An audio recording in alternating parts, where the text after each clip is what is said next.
Hi, friends. I thought we'd talk today a little bit about something I just call conscious exercise. I'm sure I'm not the only person who's ever thought of those words. But Gene Burnett here, geneburnett.com. Wearing my shades here because I got a ring light in front of me and I'm having a little bit of a migraine episode on this eye over here. It's a little sensitive to light, so I'm just kind of letting it be shady. But I'm here. So conscious exercise to me is not it's not mystical. It's I don't want to load up the word conscious with special cosmic meaning. I just mean exercising with conscious attention to form and function and connection and intent while trying to stay conscious of my current state of fitness, flexibility, and overall feeling. So it's exercising with attention both to the state of my inner experience and what I want to do with my body. It's being physically present with the work I'm doing. It's listening for misalignments, large ones, small ones, between intent and reality. Sometimes it's just literally a misaligned joint, but sometimes not. It's listening for and aiming for coherent, effective, efficient, and injury-free kinetic chains in my body. So it's not, in my opinion, what I call conscious exercise, just as my feedback, my thing I want to share here. It's not about achieving excellence, and it's not about pushing past discomfort boundaries. It's not about busting out the numbers or competition with anything, including myself. It's not endorphin hunting. It's not that kind of exercise. There's nothing wrong with any of that stuff, but they're not part of what I call conscious exercise or what it's about. So conscious exercise can be something to do now and then, but for me it's the only kind of exercising that I do. And I think it's probably one of, if not the very best injury prevention that I can think of or that I can do. So I go through what I do slowly as I can go without killing my momentum. There's a certain speed that's right for each exercise, and I do it over and over, and I'm studying the movement, and I'm looking for parts of it that don't feel as good as the rest. I'm looking for those things that don't feel right, that feel rocky or uneven or unsmooth or uncoherent, and I try to fix them or at least improve them. And it can be applied to faster movements, but as the speed increases, it's harder and more dangerous to study something that I'm doing because it's fast. It's easier to just do it and kind of hope your training kicks in.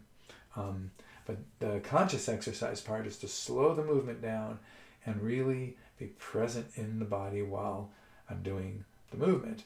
So that's certainly something I do when I'm practicing Tai Chi.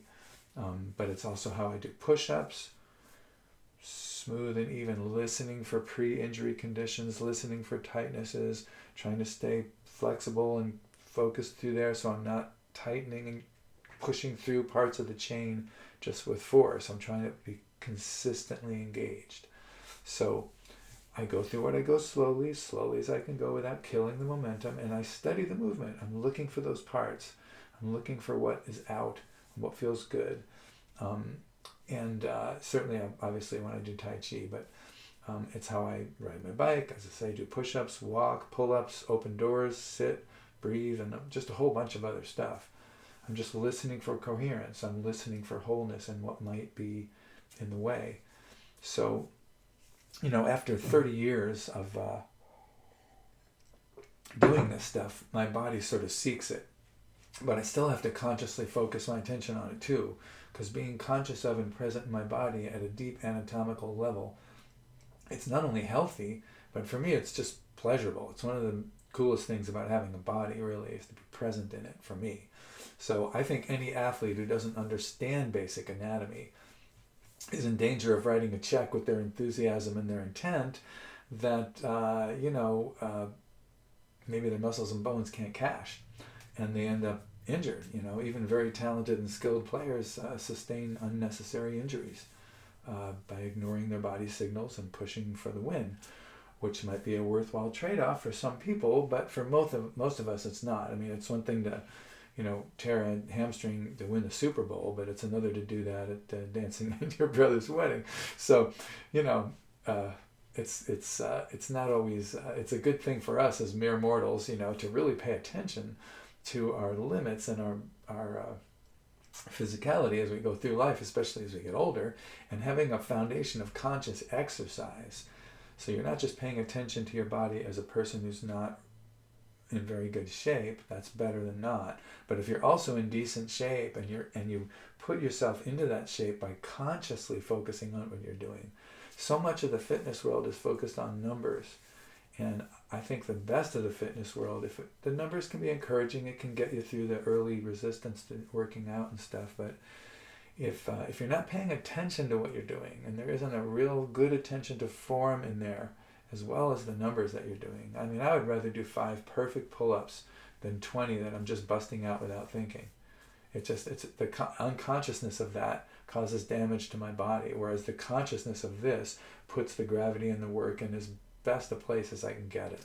And it feels like way, way, way better. So, connecting my intent to my body so that I'm intimately aware of that connection and alive in there means I'm aware of my body's limitations and when I might be approaching them. And I know and I feel my safety zone better, and I tend to stay over my stuff, my legs and core, not get myself off balance and out there. I injure myself less. The longevity of my vitality keeps increasing. I've now had 64 plus years of it. And for some reason, I find myself in a potential injury situation. Sometimes it's out of my control, like I'm biking and the chain clicks on something, and I know that if I keep pushing because my knee is relaxed, I'm just going to push it out of its alignment. Might even seriously injure it because it's relaxed in that moment of the movement, and so I just immediately abandon my weight from that leg and just go with the resistance of that the chain is feeling from whatever it's stuck on. I go the other way and I make an adjustment. I go, oh, that was close. I make little adjustments like that because life is life and we're imperfect. We make mistakes and the world is full of crazy, distracted people and things crashing all over the place. So you got to pay attention. At least I have to pay attention. So, if the presence of mind and body that I have from doing all the conscious exercise, it helps me make quick corrections. So I can deflect or disperse what I would call like adverse momentum, like momentum that's coming to hurt me, or momentum that's where I'm maybe have something as in the environment has caused me to be, my momentum is going towards something or something's coming towards me. And so that's momentum that's if I don't do something soon, it's taking me to, what the Aussie man calls it, destination fucked. That's where you're going if you're off balance and out over yourself. So this conscious exercise gives me all the tools I need to at least take a shot at dispersing that energy, and so it doesn't go into my body. But I just want you to know, I'm as careful as I am, as much as I stay over my stuff, as much as I really pay attention to this conscious exercise, and it's saved my ass many, many, many dozens of times.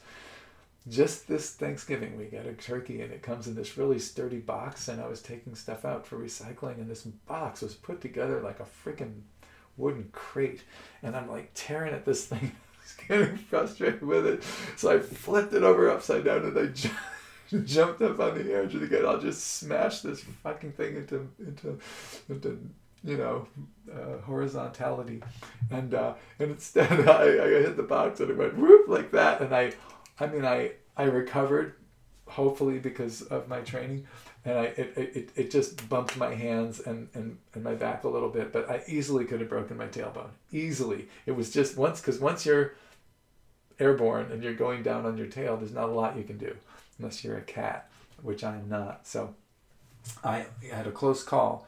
As much as I think about this stuff, I could have just seriously blown out my sacrum. So, just want you to know this training does not make you immortal or anything. It just increases your chances of being able to make the corrections that you need. So, all for conscious exercise. I'm a big believer of it, and I encourage you to do some form of conscious exercise, even if it's just walking.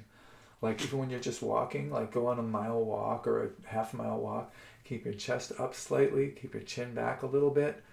Make sure your core is, under you instead of you're not out over your core.